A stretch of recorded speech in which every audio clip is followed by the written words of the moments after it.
नमस्कार, मैं हूं मोहम्मद आसिफ और आप देख रहे हैं एसपीएनआई न्यूज़। एसपीएनआई न्यूज़ में आज आपको बताने वाले हैं कि आखिर सुप्रीम कोर्ट लगातार योगी सरकार को जो फटकार लगा रही, उसका उन पर कोई असर नहीं पड़ रहा है। इसके क्या वजह हो सकते हैं? साथ ही आपको ये भी बताने की कोशिश करेंगे कि सुप्रीम कोर्ट ने स्टेटस रिपोर्ट मांगा था, वो अभी तक जमा नहीं किया गया और उसके बाद सुप्रीम कोर्ट ने साफ शब्दों में कहा कि आप 1 बजे रात तक बोलेंगे रुकने के लिए, मैं रुक जाऊंगा, लेकिन आप जमा करें। देखिए, सुप्रीम कोर्ट जो इस वक्त फटकार लगा रही है, इसको हम और आपको समझना पड़ेगा कि आज यूपी में हो क्या रहा है, इसके जड़ को समझना पड़ेगा।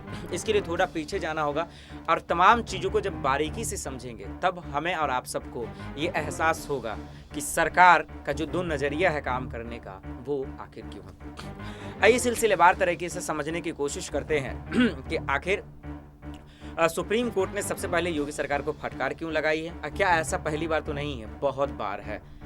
उसके बाद लखीमपुर खीरी हिंसा में हुआ क्या गया है, तो एक बार सिलसिलेवार तरीके से समझते हैं और उसके बाद ये समझने की कोशिश करेंगे इस प्रोग्राम में कि आखिर आज राहुल, खास करके सुप्रीम कोर्ट ने जो है योगी सरकार को फटकार जो लगाई है, क्यों और क्या क्या उन्होंने कहा है। सबसे पहले आपको बताते हैं कि लखीमपुर खीरी में जो हिंसा हुई, उसमें 4 किसानों के साथ 8 लोगों की मौतें हो गई।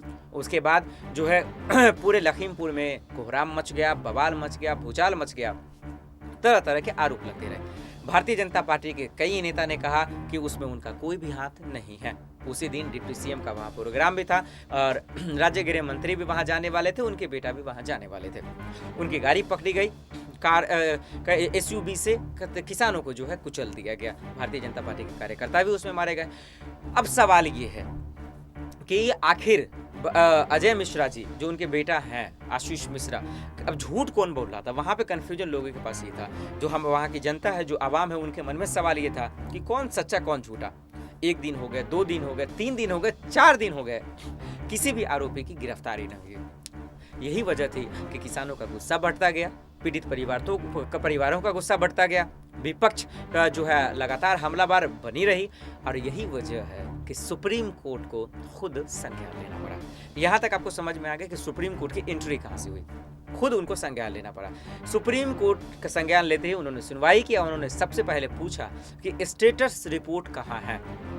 उन्होंने कहा कि अभी तक किसी की गिरफ्तारी हुई क्यों नहीं है। उन्होंने ये भी पूछा कि क्या कोई एक आम आदमी होता, अगर किसी एक आम आदमी ने किया होता, क्या कोई किसी विपक्ष ने किया होता, क्या आप इतना लेट लगाते। उसके बाद योगी सरकार की पुलिस एक्शन में आई और 2 आरोपियों को गिरफ्तार कर दी। वहां पर भी आज आशीष मिश्रा की गिरफ्तारी नहीं होती, जी हाँ, सिर्फ 2 आरोपियों की गिरफ्तारी होती है। सुप्रीम कोर्ट ने उन्हें जो है सुप्रीम कोर्ट ने सुनवाई की, उन्होंने जो है निर्देश दिए, फटकार लगाई और पहले दिन का यही रिपोर्ट है। उन्होंने तमाम चीजें कही, उन्होंने स्टेटस रिपोर्ट मांगा। उसके बाद तमाम विपक्ष के नेता वहां जाने की कोशिश किए, पीड़ित परिवारों से मिलने की कोशिश किए। छत्तीसगढ़ के मुख्यमंत्री भूपेश बघेल, अशोक गहलोत, सचिन पायलट, पंजाब के नए मुख्यमंत्री चरणजीत सिंह चन्नी, नवजोत सिंह सिद्धू, प्रियंका गांधी, राहुल गांधी, ये तमाम लोग वहां जाने के लिए जो है परेशान हो गए, पीड़ित परिवारों से मुलाकात करने के लिए। वहीं क्षेत्रीय पार्टी की बात करें यूपी में, तो अखिलेश यादव, चंद्रशेखर आजाद, तमाम लोग वहां जाने के लिए परेशान हो गए, किसी को इजाजत नहीं मिला। प्रियंका गांधी इस बीच में सबसे आगे थी। आम आदमी पार्टी का भी मैं नाम भूल गया, तो संजय सिंह, उनके जो सांसद है, वो भी जाने की कोशिश कर रहे थे, 2 बजे रात में रवाना हो गए, उन्हें भी इजाजत नहीं मिली। लेकिन इस रेस में सबसे आगे थी प्रियंका गांधी। उन्हें हिरासत में ले लिए गए, उनकी गिरफ्तारी हो गई और 51 घंटे तक उनको गिरफ्तारी करने के बाद फाइनली योगी सरकार ने इजाजत दे दिया।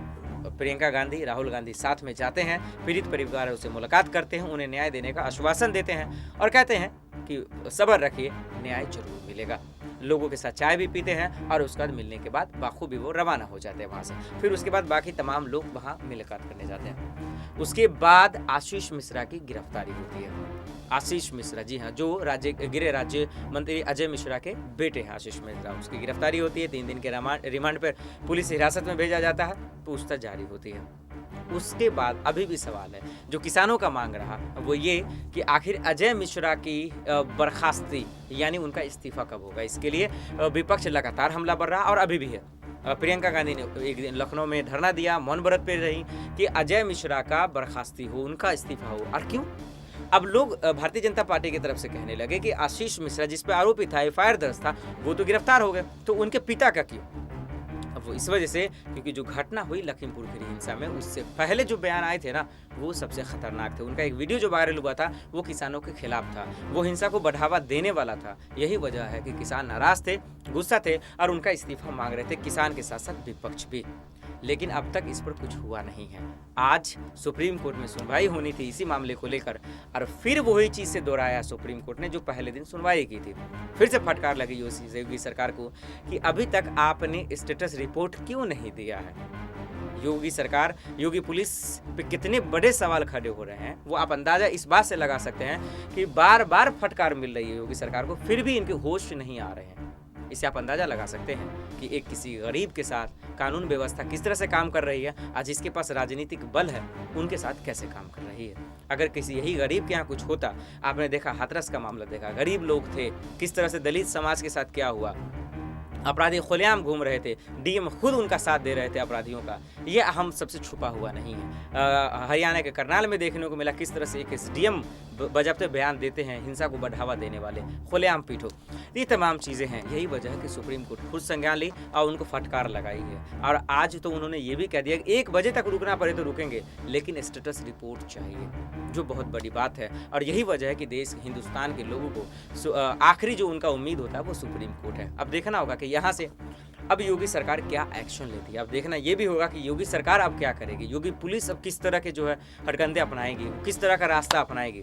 अब उनके पास क्या जो है, जितने वीडियोज़ आए, फुटेज आए, क्या उनके पास ये सबूत जो है काफ़ी नहीं है या उन्हें कुछ और चाहिए।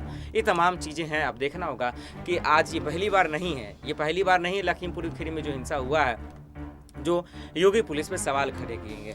चाहे कुलदीप सेंगर का मैटर हो, चिन्मयानंद का मैटर हो, उन्नाव का मामला हो या फिर हाथरस का मामला हो, तमाम जगह पर योगी पुलिस पर सवाल खड़े हुए, जिसका जवाब उनके पास नहीं था। अब देखना ये होगा कि आखिर अब इस पर जो है सुप्रीम कोर्ट अब जो आदेश दिए हैं उन्होंने जो फटकार लगाई है, क्या इससे कोई सबक लेती है योगी पुलिस, क्या योगी सरकार इससे कोई सबक लेती है।